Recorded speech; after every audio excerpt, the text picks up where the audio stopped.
അല്ല, ഓപ്പറേഷൻ തുഫാൻ എന്ന് പറയുന്നത് നമ്മുടെ സമൂഹത്തെ നേരിടുന്ന ഏറ്റവും വലിയ ഒരു വെല്ലുവിളിയെ തടയാൻ വേണ്ടിയിട്ടുള്ളതാണ്. ആരോഗ്യ, എക്സൈസ്, അതോടൊപ്പം തന്നെ വിദ്യാഭ്യാസ ഈ ഡിപ്പാർട്ട്മെന്റുകളെ കൂടി സംയോജിപ്പിച്ചുകൊണ്ടാണ് ഓപ്പറേഷൻ തുഫാൻ നടപ്പാക്കുന്നത്. അത് ഒരു തരത്തിലും നമുക്ക് കോംപ്രമൈസ് ചെയ്യാൻ കഴിയാത്തൊരു കാര്യമാണ്.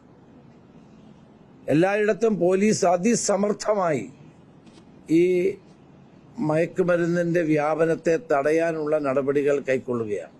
ഞാൻ പ്രത്യേക നിർദ്ദേശം കൊടുത്തിട്ടുണ്ട്. ഒരു പോലീസ് ഉദ്യോഗസ്ഥനും ഒരാളുടെയും ശുപാർശകൾ ഈ കാര്യത്തിൽ കേൾക്കാൻ പാടില്ല. ഒരു പോലീസ് ഉദ്യോഗസ്ഥനും അവരുടെ ഡ്യൂട്ടിയിൽ ഒരു ശേഷം വെള്ളം ചേർക്കാൻ പാടില്ല. അങ്ങനെ ഏതെങ്കിലും പോലീസ് ഉദ്യോഗസ്ഥൻ പ്രവർത്തിച്ചാൽ അവരുടെ പേരിൽ നടപടി ഉണ്ടാകും. രാഷ്ട്രീയ നേതാക്കന്മാരുടെയോ അല്ലാത്തവരുടെയോ ശുപാർശകൾ കേൾക്കാൻ പാടില്ല. കാരണം ഇത് കേരളീയ സമൂഹത്തിന് ഏറ്റവും ആവശ്യമുള്ളൊരു കാര്യമാണ്. ഇന്നലെ ഞാൻ കോഴിക്കോട് വെച്ച് പറഞ്ഞത്, ആംബുലൻസ് രോഗിയില്ല, അതിങ്ങനെ ശബ്ദം മുഴക്കി പോവാണ്. പല ആംബുലൻസിലും ഇത് ഡ്രൈവർമാർ മയക്കുമരുന്ന് വിൽക്കാൻ അത് പ്രേരിപ്പിക്കുന്നതിനുള്ള പരാതി ഉയർന്നു വരും. അതുപോലെ തന്നെ നമ്മുടെ ഫുഡ് കൊണ്ടുവരുന്നവരുണ്ടല്ലോ, ആളുകൾ ഈ ജഗ്ഗി ഓൺലൈനിലൂടെ വിളിച്ചു പറഞ്ഞ ഫുഡ് കൊണ്ടുവരുന്നത്, അവരെ സ്വിഗ്ഗി സൊമാറ്റോ തുടങ്ങിയ സ്ഥാപനം, അവരെ പറ്റിയും പരാതി വരുന്നുണ്ട്. എനിക്ക് അവരോട് പറയാനുള്ളത് മുന്നറിയിപ്പാണ്, ഈ പരിപാടി അവസാനിപ്പിക്കണം.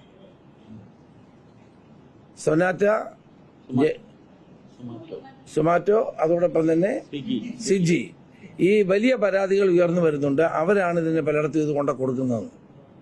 കാരണം അവരെ ആരും ചെക്ക് ചെയ്യാറില്ല, ഫുഡ് കൊണ്ടുപോകല്ലേ. അപ്പം അവരോട് ഞാൻ പറയും, നിങ്ങളിത് അവസാനിപ്പിക്കണം. വെറുതെ ആവശ്യമില്ലാതെ അവരെ നിയമത്തിന്റെ മുമ്പിൽ കൊണ്ടുവരേണ്ട നടപടി ഉണ്ടാകരുത്. ഇതുവരെ ചെയ്തൊക്കെ ചെയ്തു, ഇനി ഇത് അവസാനിപ്പിക്കണം. ഇത് ചെയ്താൽ അവരെ ഞങ്ങൾ പോലീസ് പരിശോധിക്കും, കർശന നടപടി ഇക്കാര്യത്തിൽ ഉണ്ടാകും. 26-ാം തീയതി കേരളത്തിലെ 140 നിയോജക മണ്ഡലങ്ങളിലും ഓപ്പറേഷൻ തുഫാനുമായി ബന്ധപ്പെട്ട് MLA-മാരുടെ നേതൃത്വത്തിൽ പരിപാടികൾ സംഘടിപ്പിക്കുന്നുണ്ട്.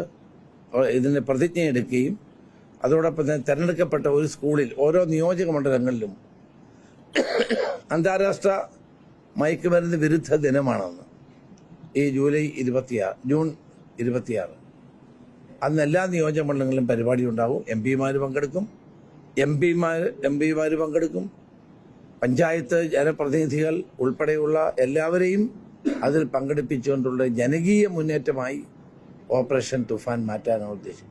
ഓപ്പറേഷൻ തുഫാൻ മൂന്ന് കാര്യങ്ങളാണ് ചെയ്യുന്നത്. ഒന്ന്, ഓപ്പറേഷൻ സ്ട്രൈക്ക്, പോലീസ് കടന്നു ചെന്ന് അത് റെയ്ഡ് ചെയ്ത് പിടിക്കുക. ഇപ്പം ജനങ്ങൾ റെയ്ഡ് ചെയ്തെന്ന് തുടങ്ങി, എല്ലായിടത്തും പഞ്ചായത്തുകൾ പോയി റെയ്ഡ് ചെയ്യുന്നു, നല്ല കാര്യമാണ്.